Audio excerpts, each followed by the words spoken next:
Greetings and salutations. My name is Skipper the 14th, and this is the first episode of my Test of Time series.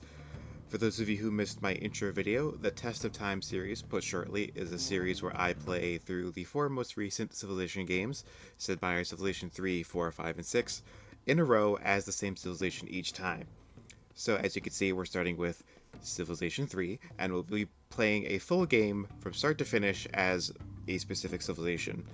Then, once we're finished with the Civilization 3 game, we'll play a complete game in Civilization 4. Then, once that game is complete, we'll play a complete game in Civilization 5, and then one in Civilization 6.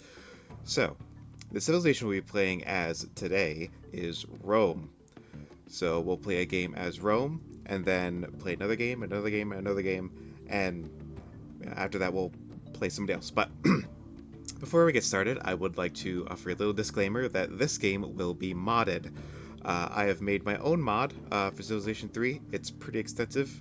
I will put a link to it in the description if you're interested in checking out. Just so you know, because I've changed quite a bit of the game by this point.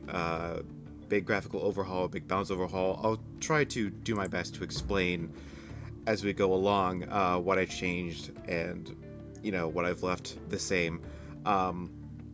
It's mostly to make the single-player experience a bit more balanced, a bit more even, try to make things that are too strong a little, bring things closer in line with sort of a baseline idea of balance. But just so you know, this will not be a totally vanilla experience. This will be a mod that I created. It is publicly available. You can download it off the Sith Fanatics forums and try it for yourself. Like I said, I'll put a link down in the description. But without further ado, let us get started. And already you can see the nice graphical overhaul we have for this game. So we're just going to be playing with pretty standard settings, standard size map, 70% water, continents, standard map generation. These are all basically default settings for the map. Also leaving barbarians and sedentary because turning them on doesn't really add too much, I don't think. And here we're going to be playing on Warlord difficulty because I'm still not that great with Civilization 3, even with my own mod, I know. But as you can see, I'll also be playing with accelerated production on because I'm impatient. I have our leader details customized already because I did a test recording of this, little behind the scenes info for it here. Did a little basically an hour of footage, and then when I watched it back later to make sure everything was okay, I noticed the game audio was way too loud and it was impossible to hear what I was saying. So I adjusted things, did a few test recordings, and hopefully this will be a lot better. But with all that out of the way, let's jump right in. All right. So here we are as Rome. Obviously, you saw me pick them in the beginning. So the first thing you'll obviously notice that if you have played Civilization 3 before is that the graphics are very different. I used some nice graphics assets I found on the Sith Fanatics forums. I don't remember exactly who it was, but there is a credit to that in the files of the mods. If you download the mod, you will see who originally created all these assets. I specifically wanted to have some graphics that made it easier to tell forest and jungle apart, because in base Civ 3 it can be hard just at a glance to tell, if this is a forest or this is a jungle with these graphics. We don't have any jungle around here yet, but they're a little easier to tell apart, and are the couple things I liked. But that's one of the big changes with this mod, is that the graphics have gotten a little upgrade, and I have already forgotten to set my sliders. Always want to set your sliders. What I like to do early on is to put 70% of my commerce into science, then 20% into happiness, and then let the last 10% flow into the coffers. Basically, just want to keep all these as high as you can, while still making enough money to stay afloat.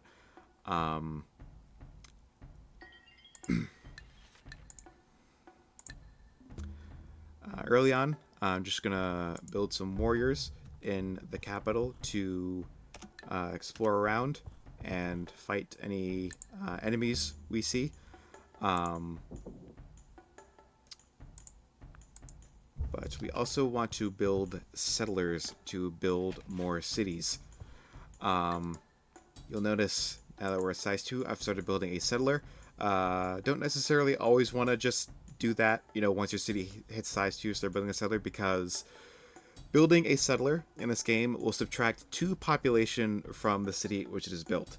It's kind of like in Civilization 6, where if you build a settler, it will subtract 1 population from the city where it's built, unless you have, something that will negate that. In Civilization 3, there's no such thing. It will always lose 2 population when you build a settler.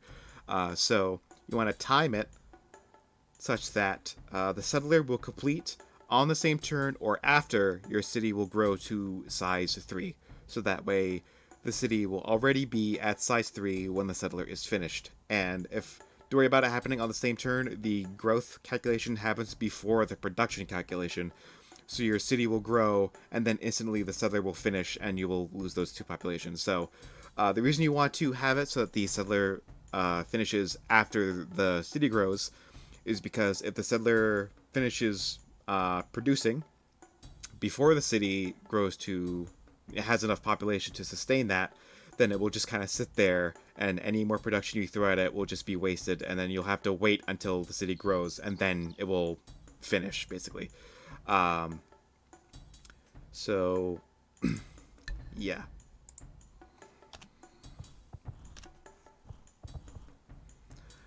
Also, uh,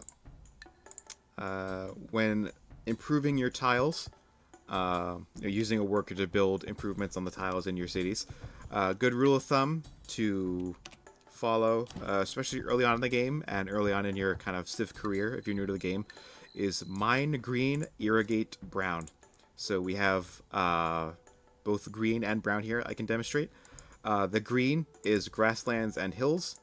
You want to build mines on these because they have food, but they don't have shields. Shields are the skin's equivalent of production.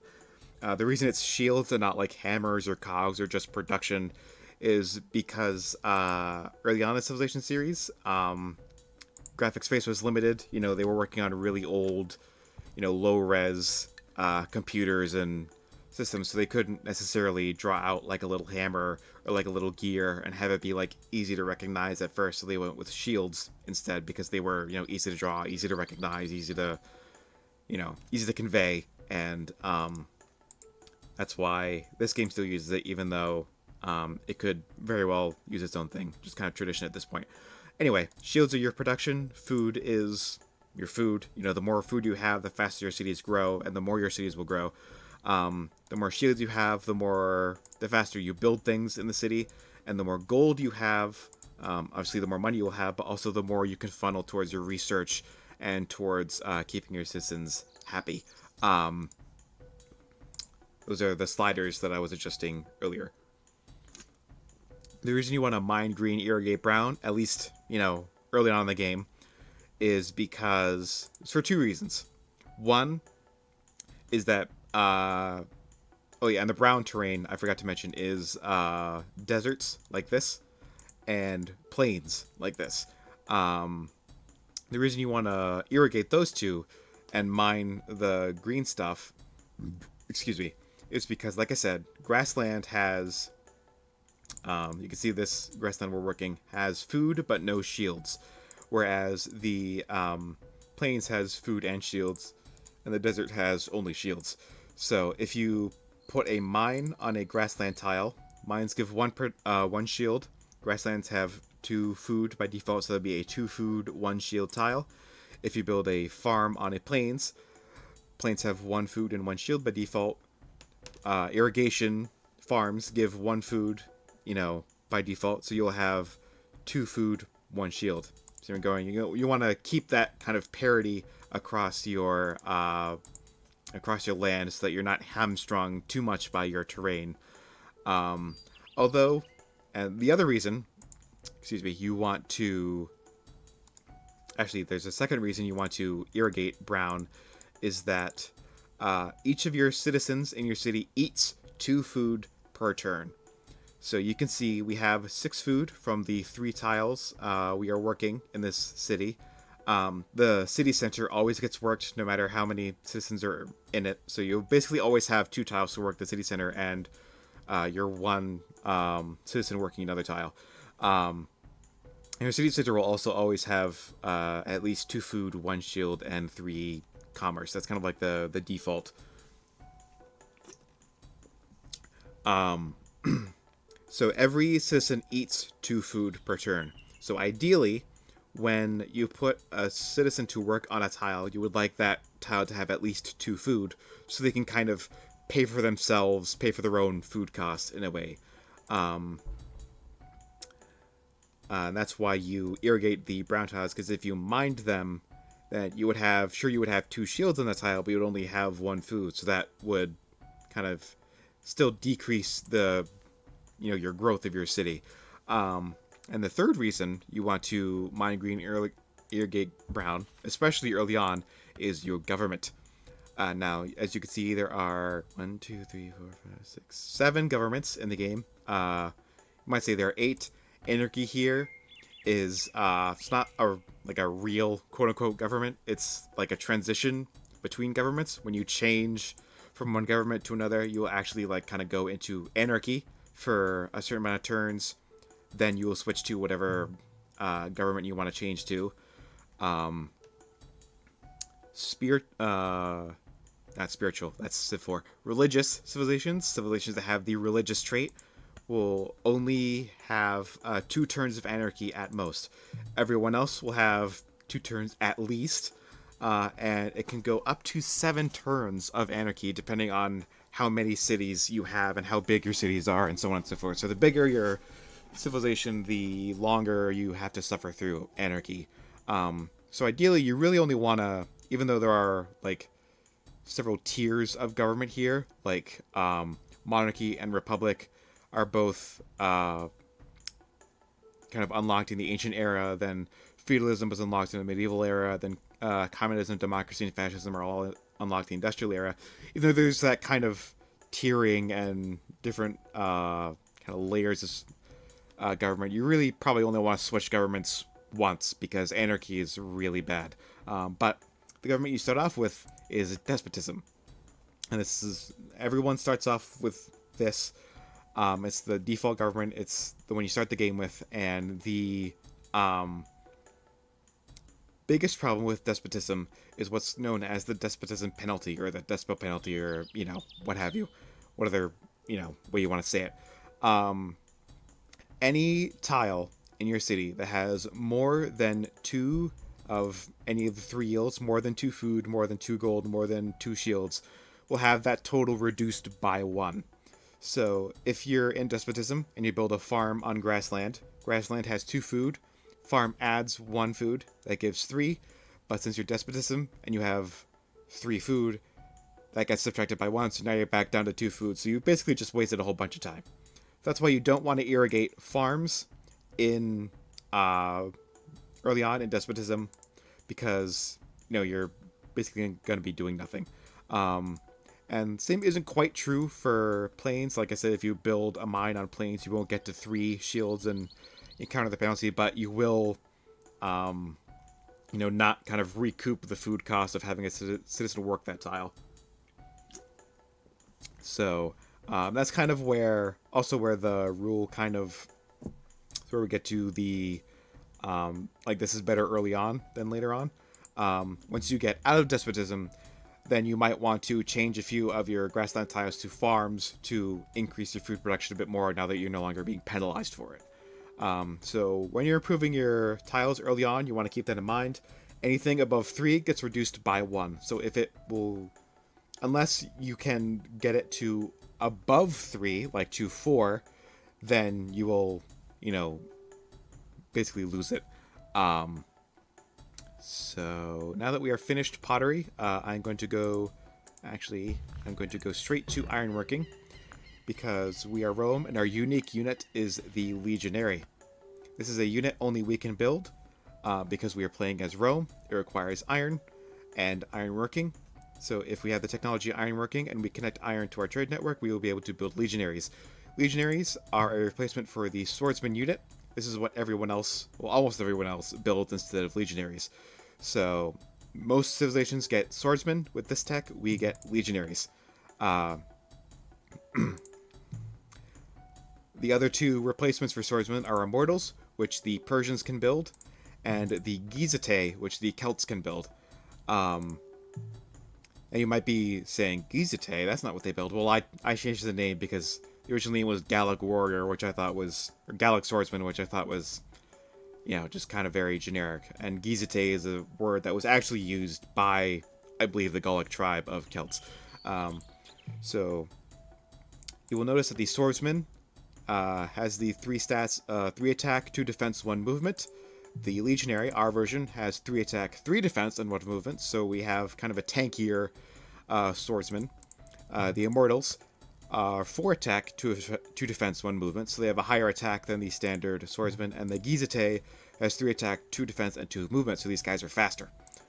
So yeah, each of these unique units, and pretty much every unique unit is an upgrade in some way to the default unit it replaces.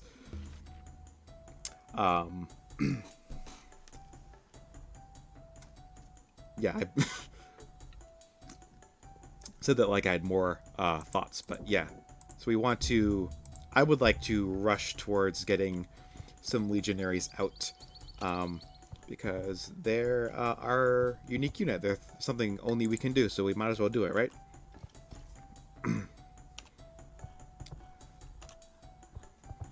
So we're just exploring. While I wait for Rome to grow back up to size 2 again, so we can like start building settlers, I'm just gonna build warriors. You basically early on until you get, I don't know exactly how many cities you want before you start building other things, but early on, in your expansion phase, when the game's just starting, you're claiming all the land around you, you want to stick to just building warriors, settlers, and workers. You want to build settlers, obviously, to claim more land. You want to build workers to improve that land, make it better, take it from 2 food, nothing else, to 2 food, 1 gold, 1 shield, what have you. Make your tiles more efficient, basically. And warriors to scout out the land, guard your cities, so on and so forth. Once your civilization gets to a certain size, then you can start worrying about building buildings,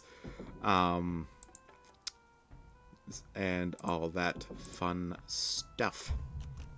So yeah, we're just gonna send our workers out. You'll notice, even though the warrior has 1 movement, I was able to move 2 tiles. That's because he moved onto a road. Roads, as you might expect, allow your units to move faster. Basically, moving across a road costs 1/3 of a movement point. So if you have 1 movement and like 3 tiles of road, you can move along all 3 of those tiles in 1 turn. That's how that works. Although, interesting little quirk on that system is with rivers. If your unit has more than 1 movement as a baseline, like that Gizate I was showing you earlier, you can cross rivers no problem. Unless there's a road, then all of a sudden you have to, you stop once you cross the river. It's weird. Until you get to engineering in the medieval era, when you can build roads across rivers and you negate that penalty. It's a little weird. If you don't have a road, you can cross the river just fine, but as soon as you introduce a road to the situation, all of a sudden your people don't know how to handle rivers anymore. It's kind of funny. We're going to settle a second city here. Lots of food with the floodplains and a little bonus grassland. We are actually, like I said, we're going to build a warrior here. So, I mentioned earlier that grasslands have 2 food and nothing else. Except for certain grassland tiles that we call bonus grassland that has an extra shield on it. You can tell them apart from other grasslands because they have this little rock on them, like a little rocky outcropping. These are called bonus grasslands, and you want to settle near them. Ideally not on them. You want to settle near them because they give that tile 1 extra shield than it would normally have, which is always good.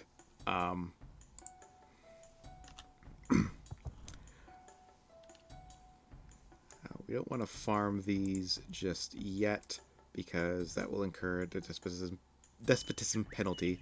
So I'm actually going to move this guy back down. That's a mistake. Yeah, floodplains you don't necessarily want to improve early on because the only thing you can build on them is farms. You can't build mines on them. And like I said, with the despotism penalty, if you build a farm on a 2 food tile, that will be brought back down to 2 food because, excuse me, 2 plus 1 minus 1 is 2. Um, so now with, excuse me, with, all right, looks like we met someone. I think this is France based on the color. We can right click their unit to check. It is France. So we could say hi. France. We can trade some technology around. This is our stuff. This is their stuff. No, this is their stuff. This is our stuff. So we can ask for bronze working and warrior code. These are technologies they have, we don't. And these are the technologies we have that they don't. So we could ask for bronze working and warrior code, but since we're going to finish bronze working in 2 turns, we might not necessarily want to ask for it. We can just tell them to give it to us or we'll kill them. And, you know, they can say yes or no. Whether or not they say yes or no, they will be mad at us. So we can ask them, what should we give them in return? Like, what do they want for it? And they will ask for masonry. That is fine by me, because that does not necessarily give them anything I don't want them to have. You want to trade technologies with your neighbors liberally. Not only will that give you a technology for free, you know, if you trade it with, if you trade a technology, like from another civilization, you don't have to research it yourself. You get it for free. So it's, you know, a free tech, which is always nice. Free stuff is always nice. Better than stuff you have to pay for. But also, the more you trade with the other AIs in the game, this really only goes for, well, multiplayer is a wholly different beast than single player, so not really worth bringing that up right now. The more you trade, especially technologies with your AI competitors, the more they will like you, the less likely they are to attack you out of nowhere. So it's a good way both to kind of keep ahead, you know, stay aligned with the pack, so to speak, get free stuff, but also a good way to keep everybody off your back, keep them from, you know, attacking you. So yeah, trade often, trade basically for whatever you can. Even if they don't have any technologies to give you, just try to trade, try to sell them stuff, try to, you know, get money or resources from them. Just trade as much as you can, in order to keep people happy. There's, you know, a little bit more to it than that, but we'll get to that when we get to that. So this nice little port city here. Yeah, I guess that's fine. So yeah, something I keep meaning to bring up but forgetting to is that timing I was talking about with the settler. You also want to do that with your workers, because workers will cost 1 population from your city. Settlers cost 2, workers cost 1. Kind of like how in Civilization 4, building a worker or a settler will pause the growth of your city while it's building. And in Civilization 5, building a settler will pause the growth of your city, and in Civilization 6, building a settler will subtract 1 population from that city. Same thing with workers. They cost 1 pop, so you want to time it so that the worker finishes building once your city hits 2 population. Wealthiest nations of the world, that's just saying, ranking the civilizations based on how much money is in their treasure currently. We are 3rd, which this early on in the game doesn't really necessarily mean much.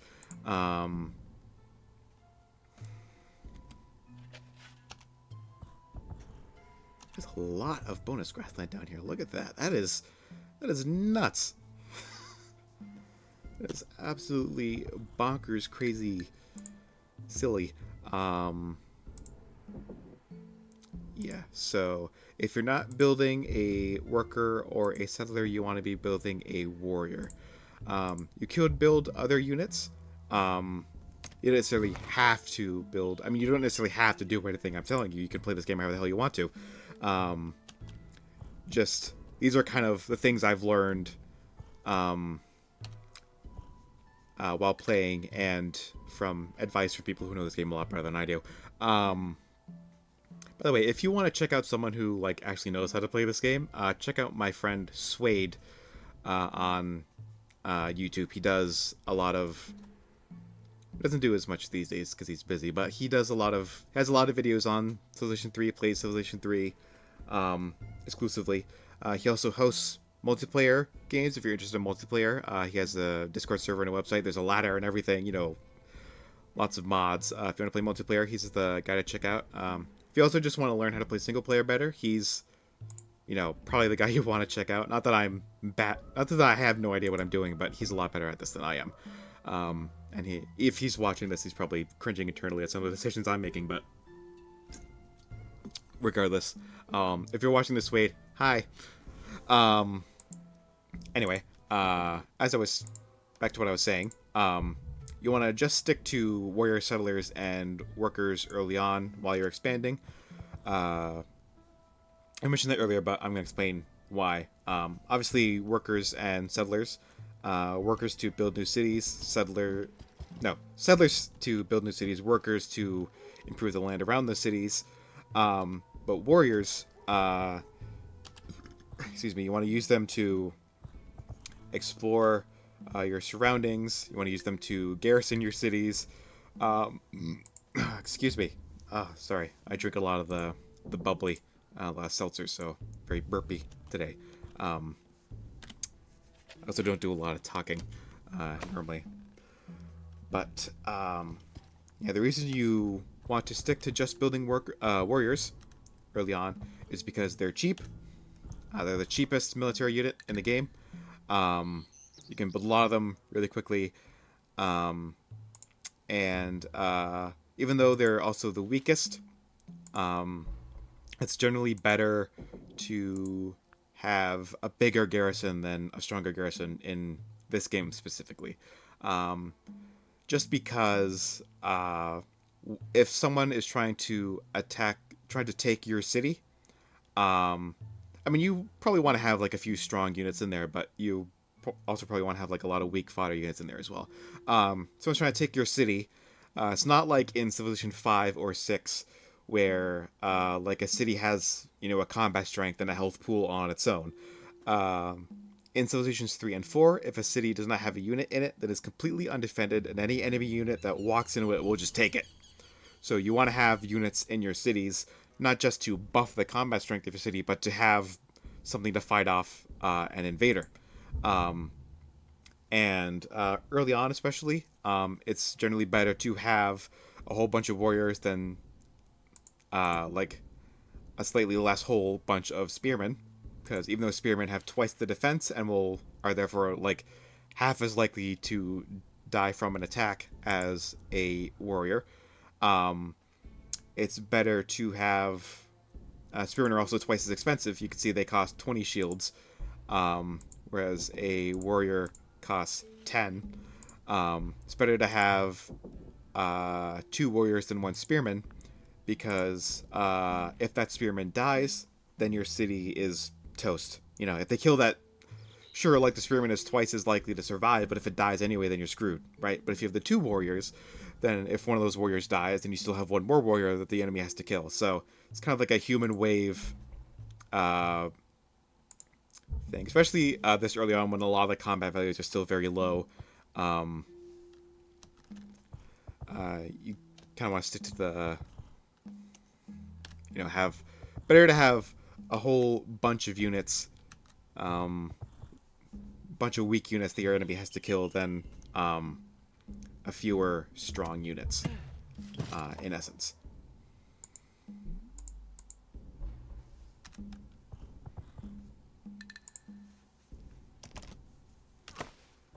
Yeah, simple math. If you have 5 spearmen versus 10 warriors in your city, sure, those 10 warriors are going to die faster than the 5 spearmen, but your enemy still has to kill 5 more units. They still have to kill twice as many units. So, yeah. You might, again, you might want 1 or 2 spearmen in your cities to be kind of like the first line of defense, but you don't want to build too many. Looks like they don't have any technologies that we don't have. And we can't trade luxuries because they don't have any extra. I just realized that's a mine with a minecart coming out of it. I had no idea what that was, like, all this time.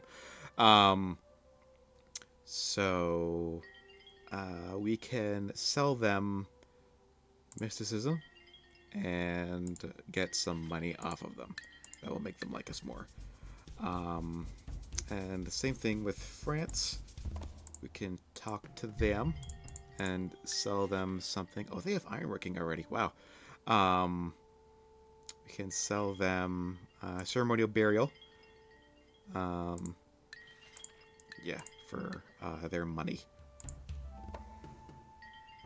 Yep. So yeah, that's a little thing to note about Civ 3. That is actually kind of similar to Civ 6 in a way.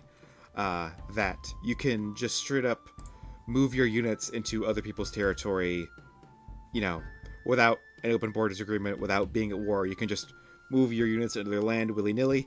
But if you don't have a rite of passage agreement, or you're not at war, they're going to be upset at you.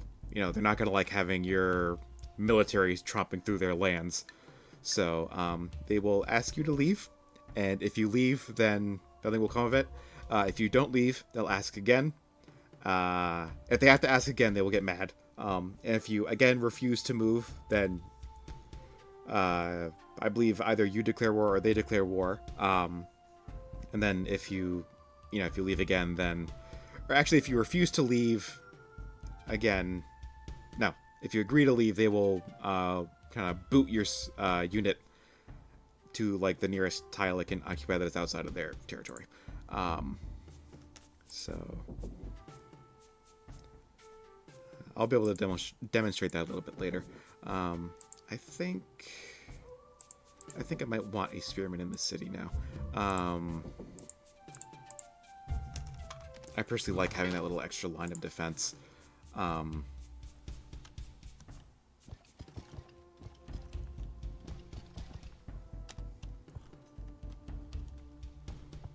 Also, you notice I'm using, not using the little buttons on the bottom of the screen a lot when controlling my units. I'm using my keyboard.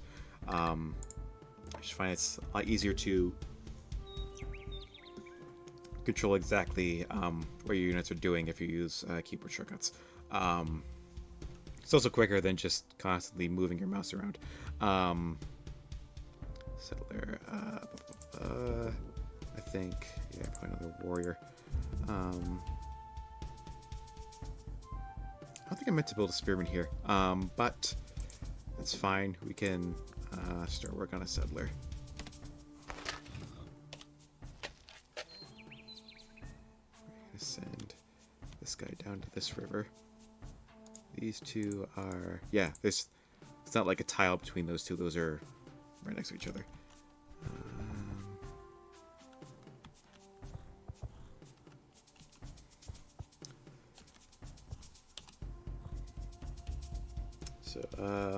Speaking of units, something to keep in mind while you're building a lot of units is your unit cap, your unit capacity.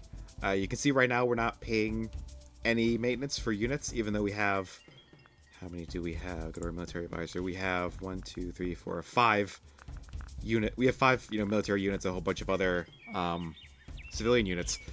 You can see allowed units. 16 total units, 16. So based on your government, A, your government, B, the amount of cities you have, and B, the size of those cities, you will get a certain amount of free units per turn. That is, units you don't have to pay maintenance for. And the amount you pay is also based on your government. So since we're a despotism, we're paying 1 gold per turn for every unit above our limit here. And for despotism, the rule is you get 4 free units per city, regardless of the size. So cities come in 3 sizes. The game calls them towns, cities, and metropolis. Town is any city that is size 1 through 6. A city is sizes 7 through 12, and metropolis is 13 or above. You will. I don't know why I always confuse the two. So if we go to despotism, you can see per town, 4 units, per city, 4 units, per metropolis, 4 units. So you get 4 free units per city, regardless of how big they are. If we go to monarchy or republic, the first 2 governments you unlock, monarchy will give you 3 per town, so slightly less than despotism, but will give you 5 per city, more than despotism, and 8 per metropolis, way more than despotism. So monarchy is good if you want to. We'll get into this a little bit later when we can decide on a government to pick later on, because you want to switch out of despotism as soon as you can. Your first 2 options are monarchy and republic. Republic is, a lot better than monarchy typically, with the exception of if you plan on fighting a lot, if you plan on starting a lot of wars, either because you have very aggressive neighbors or you are the aggressive neighbor, then monarchy is the better option, especially in my mod. For 2 reasons. The first being that Republic has a much lower unit cap than either despotism or monarchy. You could see it's 1 per town, 3 per city, and 4 per metropolis, whereas it's 4 for despotism and 358 for monarchy. So you will be paying a lot more for your army, and you can also see that Republic has what's called war weariness. When you get into a war, your cities will start getting unhappy. The longer the war takes, the more units you lose, the unhappier your cities get. And if your cities get too unhappy, they will stop working entirely. They will go into civil disorder, which basically means they stop doing everything. And if a city stays in civil disorder for too long, then various buildings you've built in your city will be destroyed. Like, your citizens will riot and they'll start burning things down. So if you plan on doing a lot of fighting, you do not want Republic. You want Monarchy, because not only does it have a higher unit cap, but it does not experience any war weariness. So, and also Monarchy has a faster worker improvement rate. This is specific to my mod. It is the same in vanilla. But the advantages of Republic is that it experiences less corruption. I'll explain that in a second. And it also gets a bonus commerce on every tile that already has 1. That's the sometimes just called the commerce bonus. That's the reason Republic is typically considered the best government in the game, because you basically double the commerce of your cities. Because most tiles will usually only produce 1 or 2, commerce. Any tile adjacent to a river will get 1. Any tile that has a road will get 1, and certain resources like this incense will give a certain amount. As I mentioned earlier, all the commerce in your cities is funneled into one of 3 things. It is funneled into science, it's funneled into your coffers, it is funneled into happiness. And that how much of each goes into what is controlled by these sliders. 70% of the commerce goes into science, 20% goes into keeping our cities happy, and then what's left over goes into our treasury. So with Republic, you get more of everything. You get more science, you get more happiness, you get more money.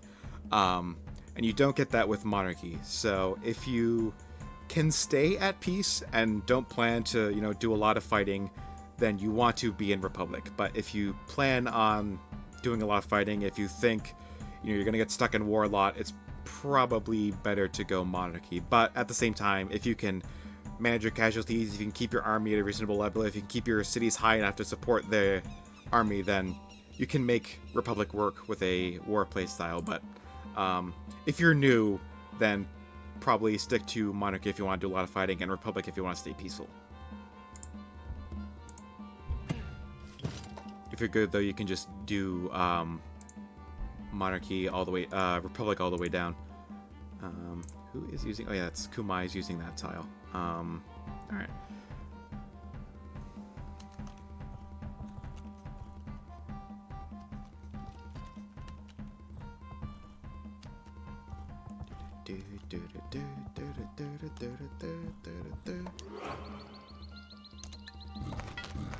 Here we get some combat. So, I believe I'm actually I'm going to take a quick bathroom break and I will be right back. And I'll explain how combat works when I get back.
Alright, I am back, and time to explain how combat works. So, in Civilization 3, like in Civilization 4, combat is always a fight to the death, with one exception. I'll get to that in a second. Unlike in 5 and 6, where two units clash, they do damage to each other, then the fight's over. And like one unit only dies if it's already low on health or if it's way weaker than the unit that's attacking it. When two units fight in 3 and 4, they keep fighting until one of them dies or one of them retreats. Any unit that has more than one base movement has a chance to retreat if its health gets too low. You can see these little green bars next to all of our military units. That is their health. Units have 3 health as a baseline if you if you build them in a city. More intricately, the way combat works is combat is split up into rounds. Basically, every round, a dice is rolled, and whichever unit wins the dice roll does damage to the other unit.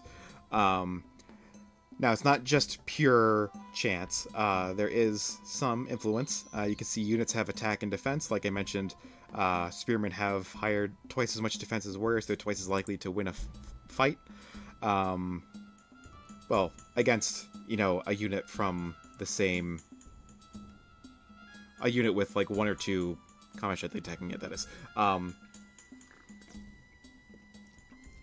Basically, the higher a unit's attack is, the more likely it will win the dice roll when it's attacking a unit. And likewise, the higher a unit's defense is, the more likely it will win the dice roll when it's defending, when it's being attacked. It's I don't know like the exact mechanics behind it, but it's a comparison between the attack of the attacking unit and the defense of the defending unit.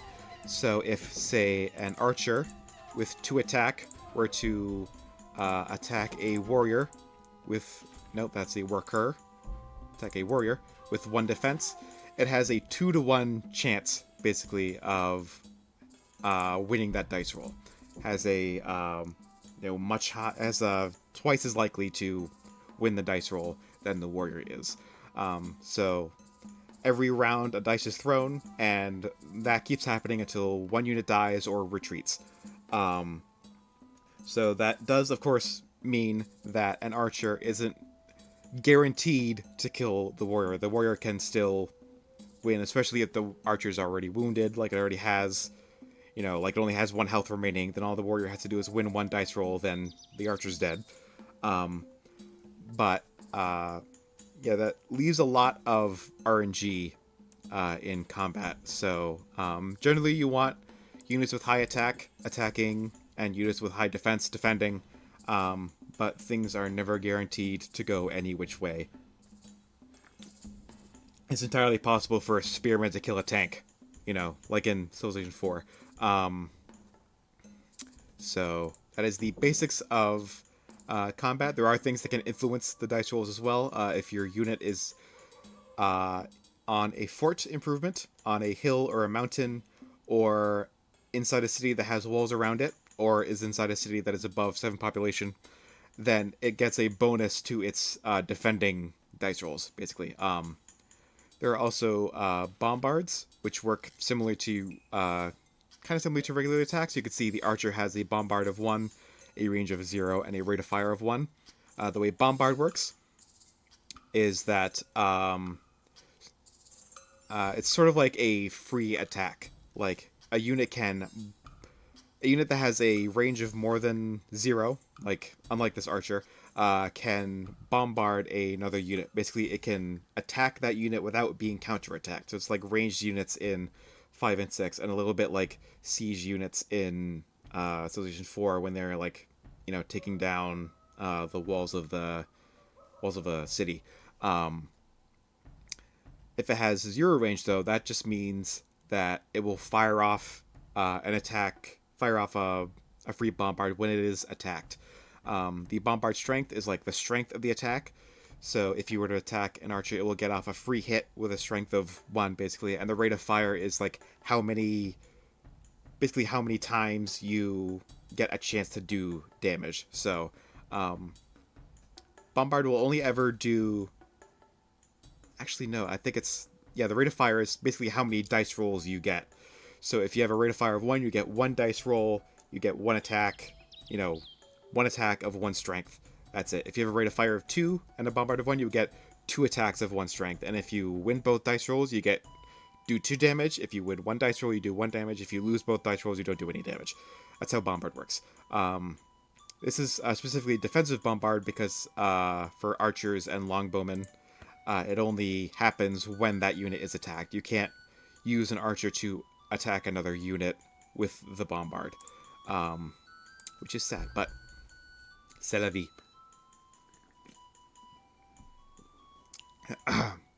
Defensive bombard is also important in multiplayer because it's bugged. This is, of course, only important if you play multiplayer, but defensive bombard is super broken in Civ 3 multiplayer because there's a weird bug where the more players there are in the game, the more times that defensive bombard will activate. It's really weird. I don't know why. I don't think anyone knows why it happens. It's just kind of how it is. So that's the basics of combat. That's really all you need to know early on. Again, if you want to learn more about it, if you want to get better at it, I would hit up Suede and his, our friends on Discord and so on and so forth. And on the Civ Fanatics forums, there are also plenty of people who know the game way better than I do. Alright, combat tutorial out of the way. Let us just keep playing. I think here we will build a temple.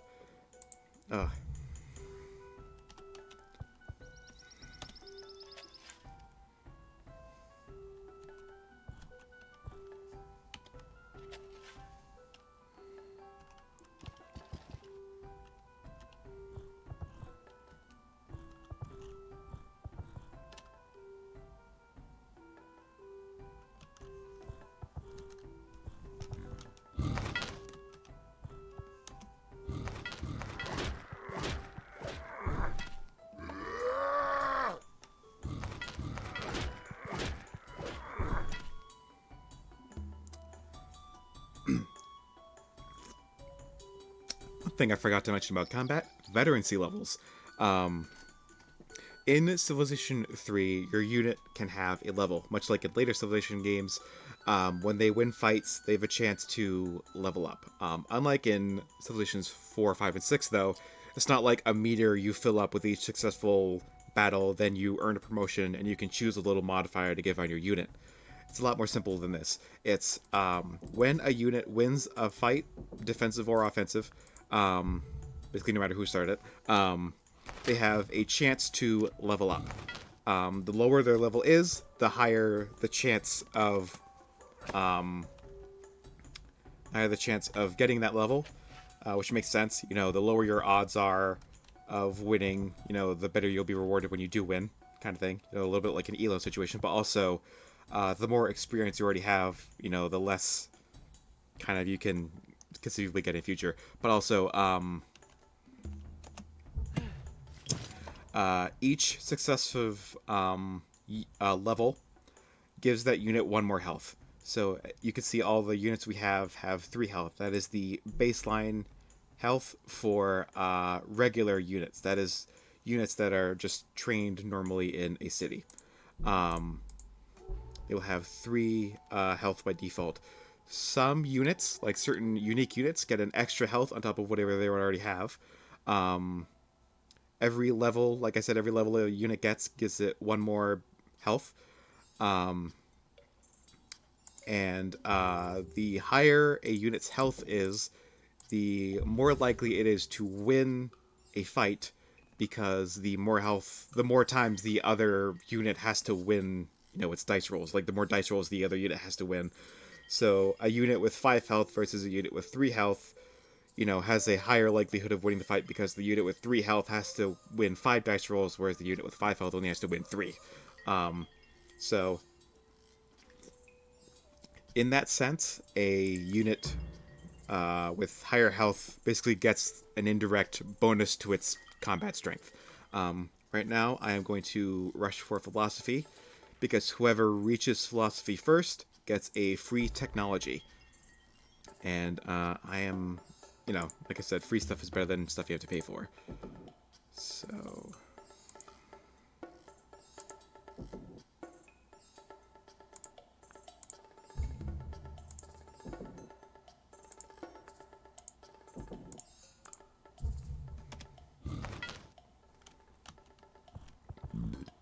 excuse me.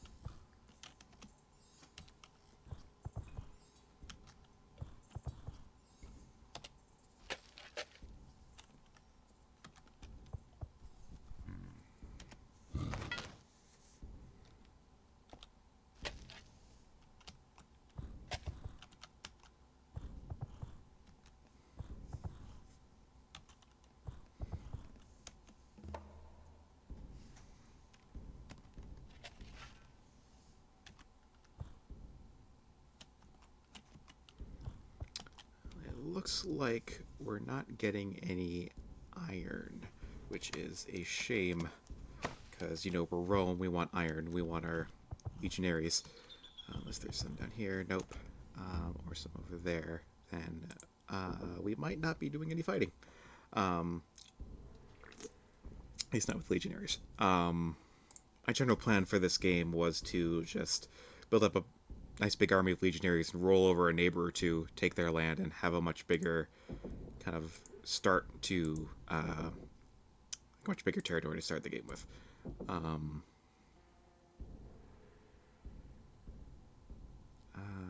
think now I'll build a granary in Rome, now that we have a bunch of cities already that can help pick up the slack with settler production. Build a Kura here in Antium so we can explore the 7 seas.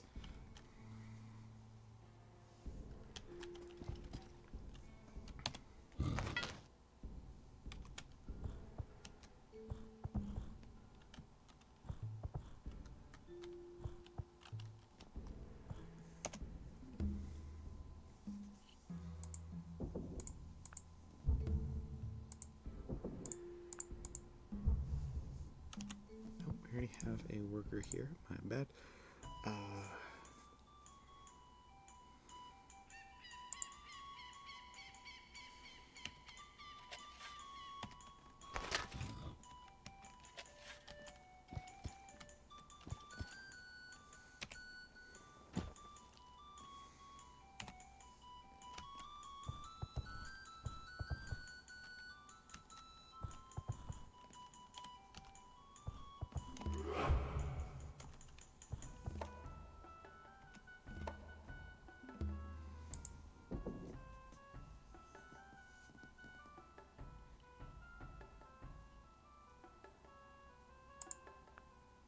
Let's be cheeky and build the Colossus in that city, or try to at least.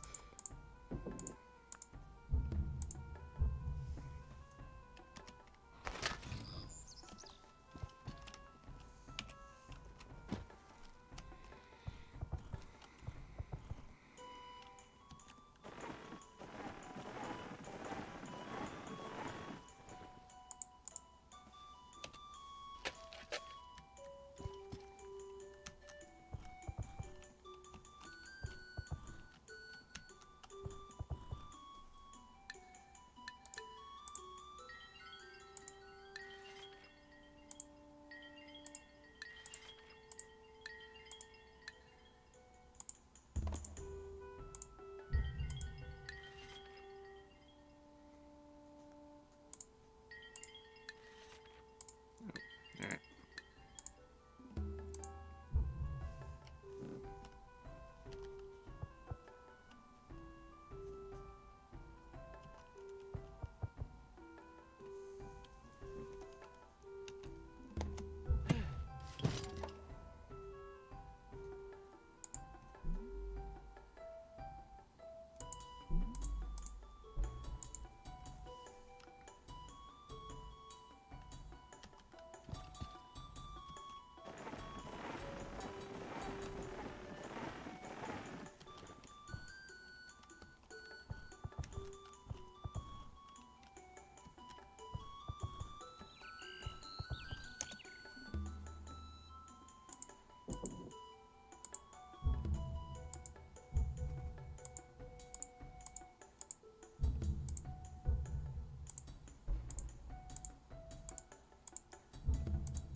It's over here too.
Poor William, he got some pretty crappy land, didn't he? Look at this, he's in the middle of the desert.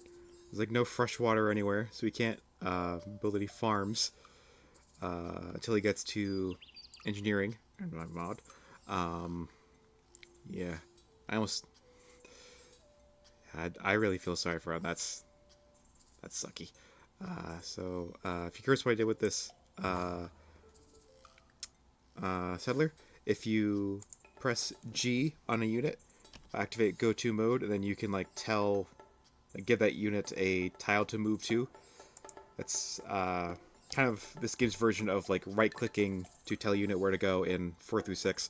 But if a unit is already on its way somewhere, you can click it, and that will interrupt its movement, and you can give it new orders. I realized I want to start sending settlers down here to get these silks and this haunts. So, yeah.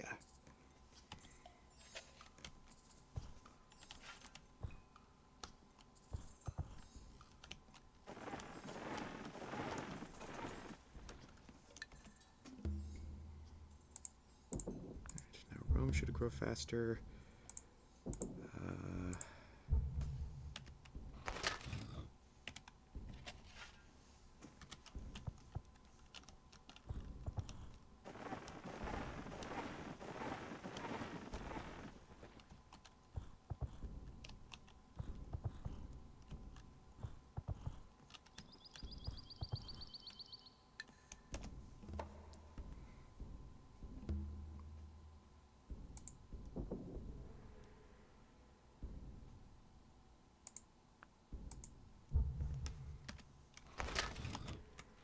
Nope.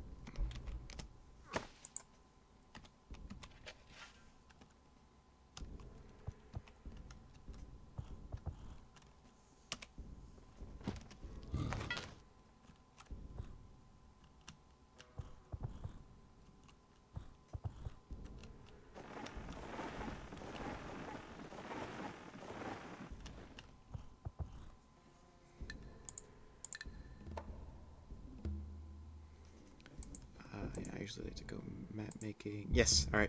That means we got it. So, that means we have map making. So we can turn around writing a philosophy for stuff, and what to do next. Code of laws probably be the best thing to go for first. Get our courthouses up and running. Then move on to currency, get marketplaces. And probably construction, yeah. Then literature and polytheism. Then probably wrap it up with republic. And actually, no. I think I want to go monarchy this game because, like I said, I have plans to conquer my neighbors. So monarchy first, and eschew republic for the time being. So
we still got a lot of land to ourselves.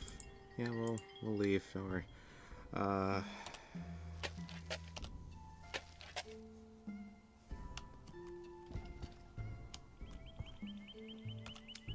hopefully we can either nab this iron. Excuse me. This iron that's next to Japan's territory, or we can find some elsewhere we can easily get, like maybe on this landmass over here. Just like I said, I want to start fighting with my neighbors.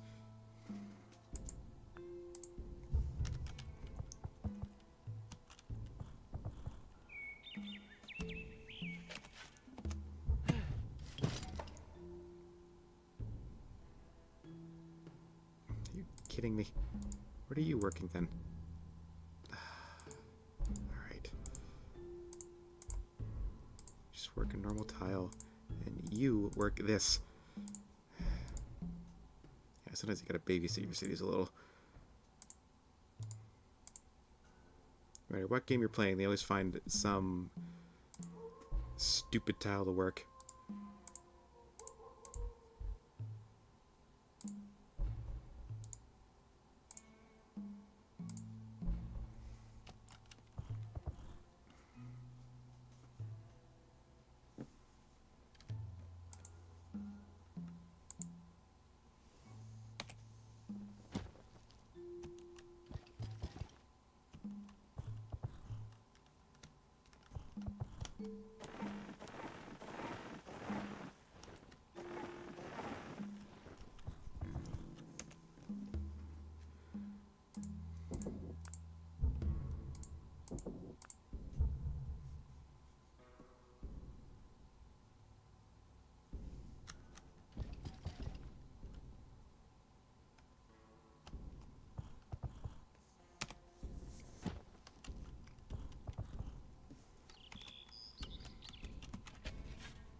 Too much to talk about right now.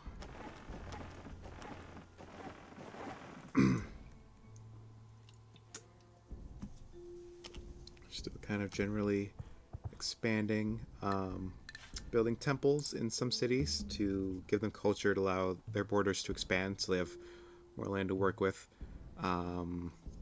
Proper granaries and all them too so they can grow faster. Like a galley here, which is an improved Bodhi Boy.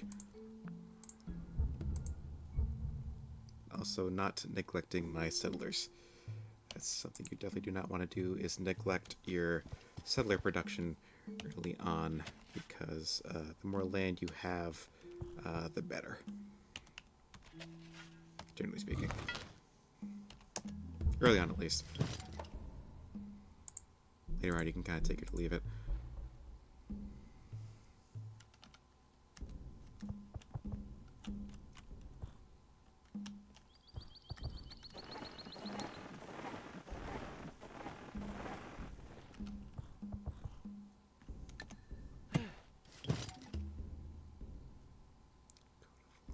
Yeah, I already queued up all my production for this round, so, excuse me. Oh.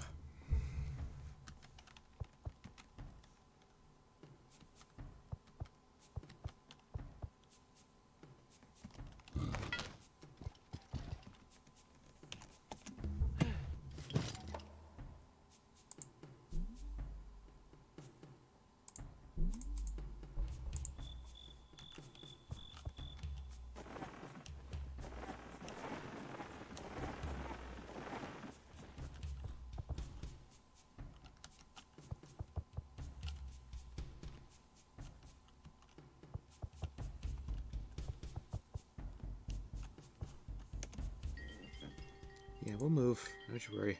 Yeah, you don't have any money.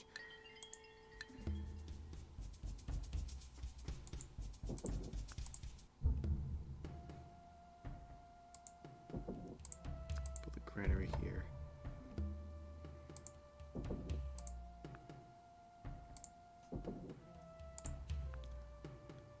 Yeah, I want to put the granary here too.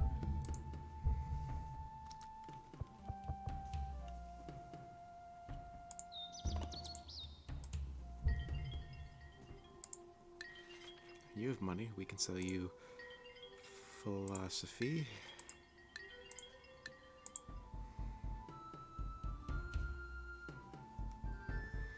Actually, I am just gonna...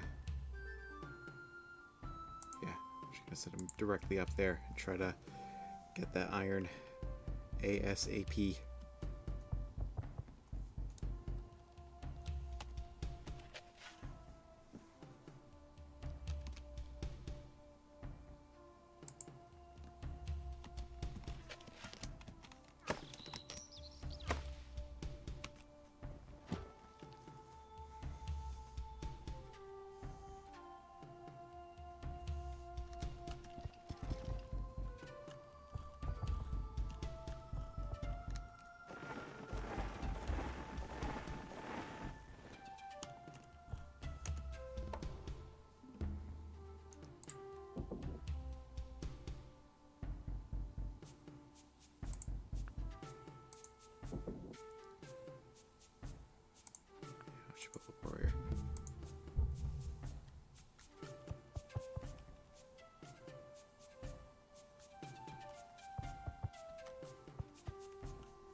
Yeah, you can see the little quirk with the road there.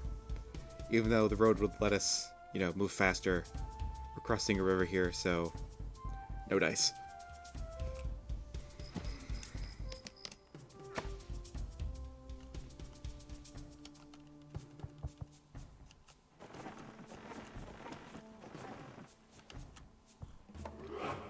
Also worth noting, something I can talk about, is that any naval unit can go directly into open ocean or deeper sea. Civ 3 is also the only game that has like this 3-layer gradient instead of a 2-layer. But any ship that isn't like equipped to cross sea or ocean has a chance of sinking every turn. It's a 50% chance every turn, unless you're seafaring, in which case it's a 25% chance. And later ships, have better chances on more open water. So, so Japan got ahead of me there. Yeah, I don't know.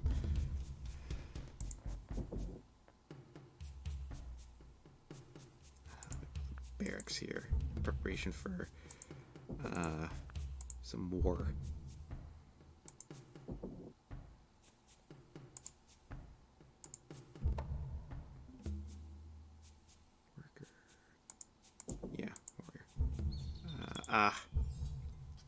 Alright, someone built the Colossus before we could, so that means we will change, we can, so we have to build something else, otherwise all the shields go to waste. Let's try for, I don't necessarily want the, that would be fine in the save, it'd be better to serve somewhere else. Let's go for Oracle, why not? Nope. Yes, let's see. They're building the pyramids in 28 turns. Someone was building the Oracle somewhere. Do you have money? Yes. Let's give you map making. There we go. So now we can build an embassy here in Seoul. Alright.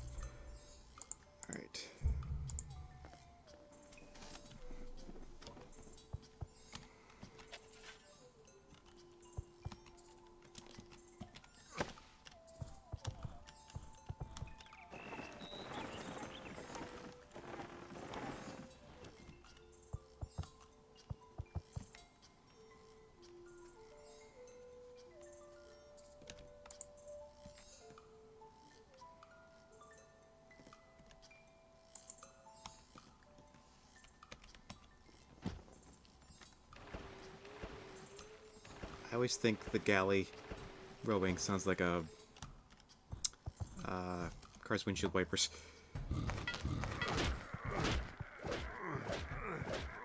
Oh, come on. Yeah, that's what I mean about combat being just like a dice roll, basically.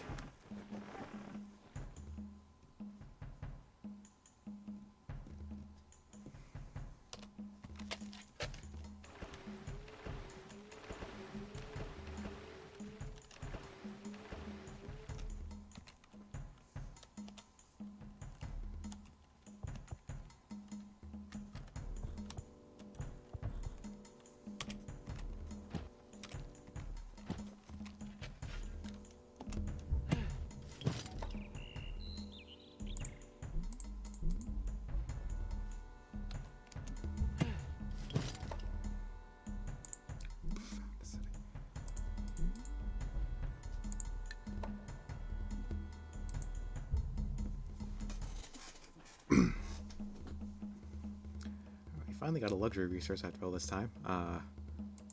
Mostly kind of faffing about a little. I don't think... Wait, the GC just built a worker, so we can build something else here. Let's do... Granary, I think. Yeah, that's fine for now.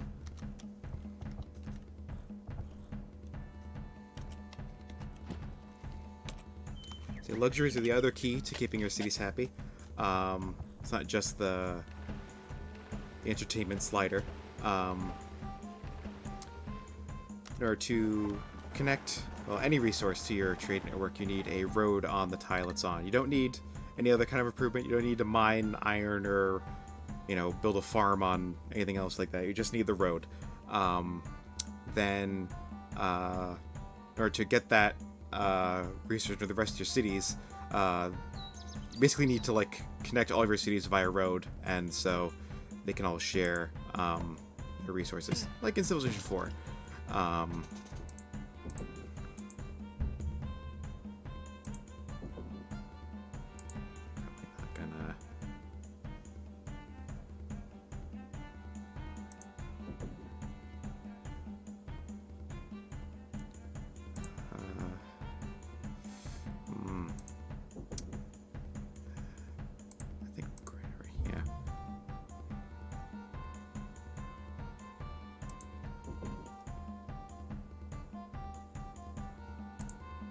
It's kind of on the front lines, so we'll...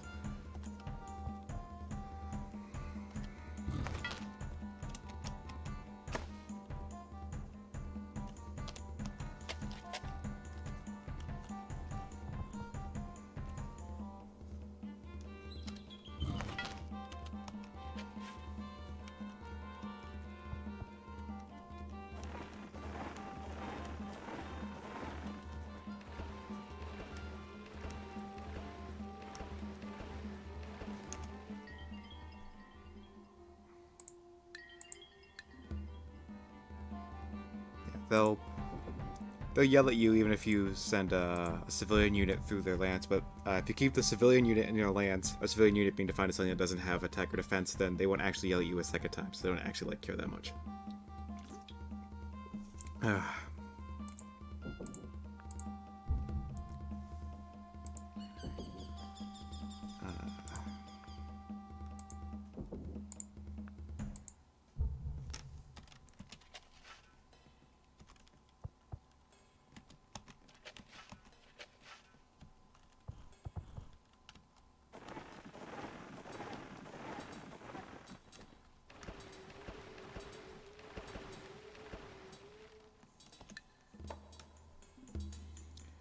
Yeah, key thing about the retreat rule I mentioned earlier, units can only retreat from units that cannot retreat. So if two horsemen are fighting, neither of them can retreat because, like the logic being that one can just chase after the other. But if two units that are fighting have more than one base movement, then no retreat is possible. Just in case, you get in a situation like that, and then yell at me for being wrong.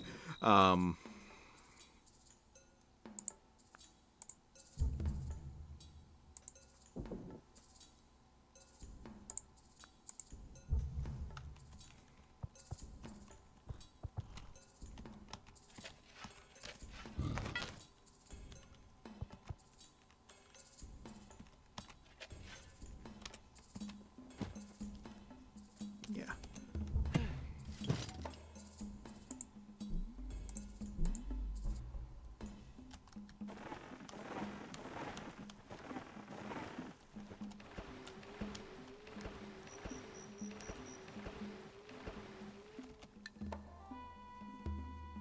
Ooh. That's good. So, that is very fun. Every time you research a technology in this game, you have a chance to spawn a scientific leader. You can think of them kind of like a great scientist or a great engineer from later games. It's a random chance, and if your civilization has the scientific trait, then you have a higher chance of it, but it's never guaranteed, and you can go an entire game without ever getting one. The purpose of a scientific leader, they have two functions, ostensibly. One is to provide a golden age of science, and the other is to rush a wonder. It's to basically take a wonder you can build and put all the production you need to build it in one turn. So, you can, like you saw, if someone else builds a wonder before you can build it, then you're toast. There can only be one copy of it in the world. If you get a scientific leader, you can use that to finish your work, wonder for anyone else.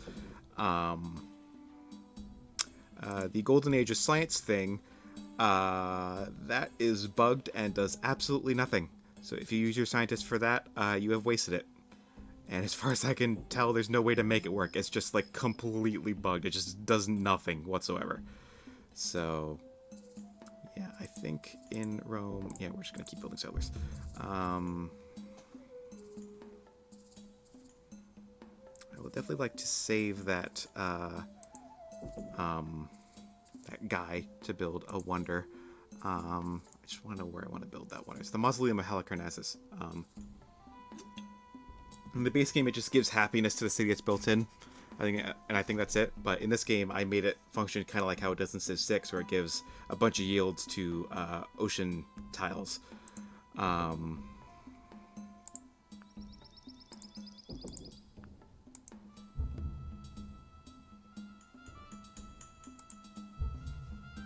Water tiles, I should say.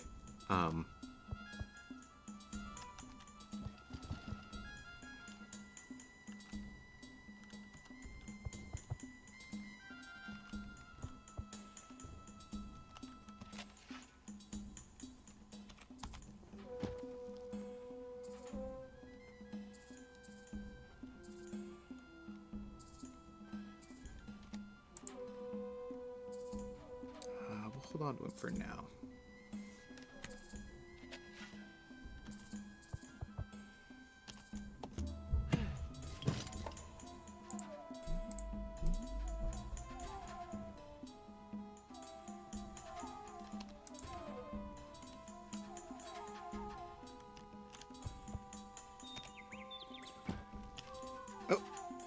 Damn it, what'd I do? Where is he? There he is. Accidentally pressed the E key instead of the R key. The E key makes that unit automatically explore the map on its own. So you don't want to do that with your civilian units. So they can't fight back if something jumps them. Okay, this doesn't look like an island. This looks like a peninsula. I'm going to take another break. I'll be right back again.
Alright, I'm actually gonna stop this recording here. We've made quite a lot of progress. Um, I've been recording for 2 hours, I just realized. And I need a snack break. So, thank you for watching. Um, if you enjoyed, like, comment, subscribe. Helps the algorithm, helps my videos get to more people who want to watch them. And be good, stay safe, and I'll see you all next time.